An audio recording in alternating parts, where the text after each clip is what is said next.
One, two, three, funk it.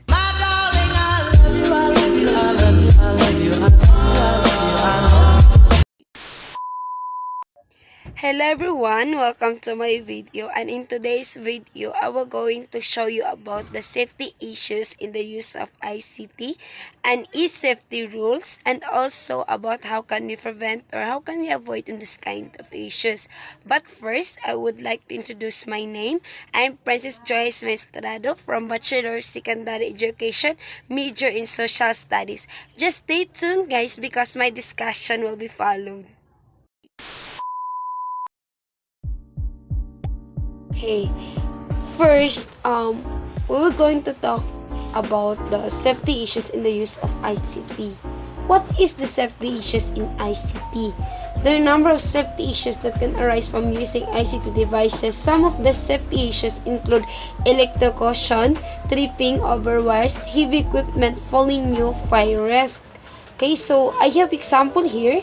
If these cables are laying on the floor, they can cause people to trip over them. So we better place our cables inside the cable ducts or under the carpet flooring to avoid the rest of people. Okay, so the next one is split drink or food. If any liquids are split on electrical equipment such as a computer, it can result in damage to equipment or an electric shock to the user. So, keep the drink and food away from computers to avoid electric shock. Next one is overloaded power socket. So, plugging too many power cables to a socket being overloaded, overheating, and fire starting. Okay, so never plug too many cables into a socket, okay?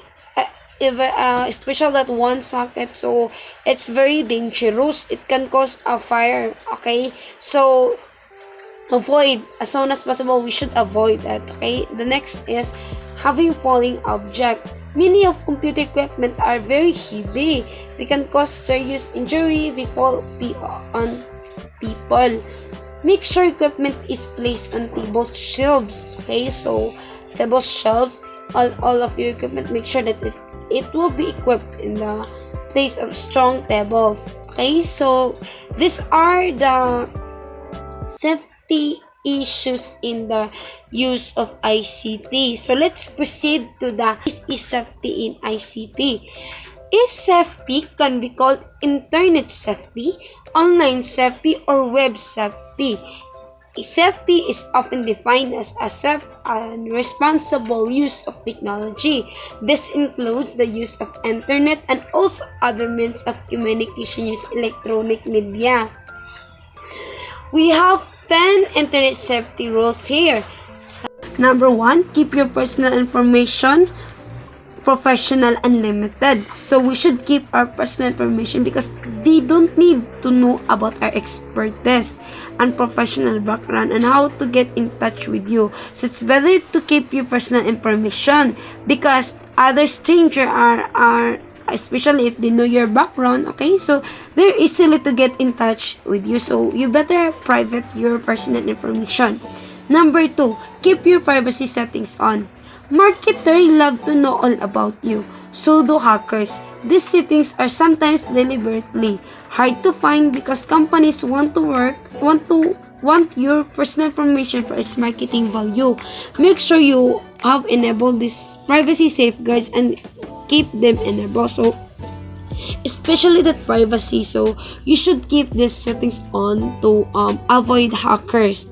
The next one is the third is practice safe browsing. So we should practice this because sometimes if we browse, it can lead us to danger. So we should think and we need to practice to become a safe. Okay, so practice safe browsing. And the fourth is make sure your internet connection is secure. Use a secure VPN connection. And the fifth, be careful what you download because sometimes if we download, okay, so it may cost our computer or our phone or our technology, it may cause a virus because others videos or anything or movie, it has a virus. So if we download everything on it, or if we download it, so it can cause a virus to our computer. Okay, choose a strong password. So this is very important, especially to the worker or to the people who has a lot of business in life. They need to choose a strong password, even us, because a strong password can help us. Okay, so because the hacker now are very bright, so we should need to be smarter than them. Okay, so seventh is make online purchases from secure sites. Okay, so a lot of purchases are offered, so we need to purchase from a secure sites. Okay, so be careful what you post. Okay, and ninth is be careful what you meet online. And the 10th, keep your antivirus program update, because as I've said earlier, there are a lot of virus in social media and in all of the aspect of the technology. So we should keep our antivirus program update.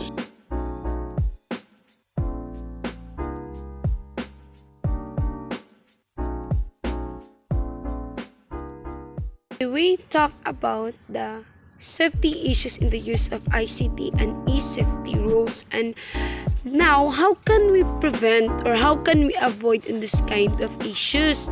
Okay, so ensure there are no trailing wires across or around the room which people could trip on. Okay, electrical sockets should not be overloaded.